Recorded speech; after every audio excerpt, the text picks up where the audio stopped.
Number 1J is joy. Ito ang una na nais ni Lord na makita natin sa unahan. Kung sa ngayon man ay lumuluha tayo, kung sa ngayon man ay may pain tayo, pero sa unahan, merong joy na nag-aantay para sa bawat isa. Kagalakan, the number 1J that God wants us to see.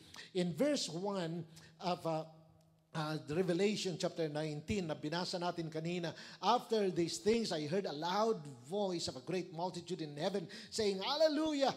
Great multitude, grabe ang joy na merong gathering na ganun karami doon sa kalangitan ang nag-gather doon tagmula sa iba't ibang nation, sa iba't ibang mga lahi, iba't ibang kultura, iba't ibang bansa, iba't ibang language, pero sa heaven, hallelujah, lahat ang inaawit. At nagdideklara sila ng kabutihan ng ating Panginoon. Joy sa unahan. We will be there one day.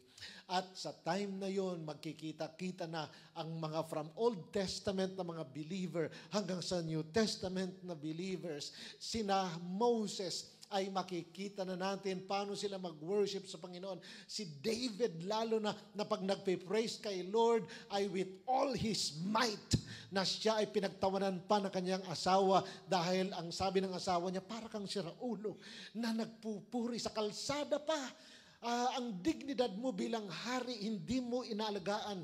Pero anong sagot ni David? Ginagawa ko ito para sa Diyos na nagbigay sa akin ng ganitong katungkulan, na nagpala sa akin. Lahat ibibigay ko sa Kanya kahit pakahiya-hiya sa tingin ng madla.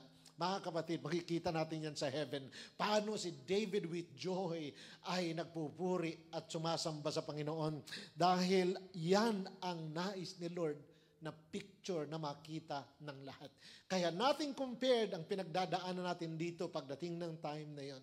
Our Father is there at ang lahat ng mga anak niya ay nasa great rejoicing.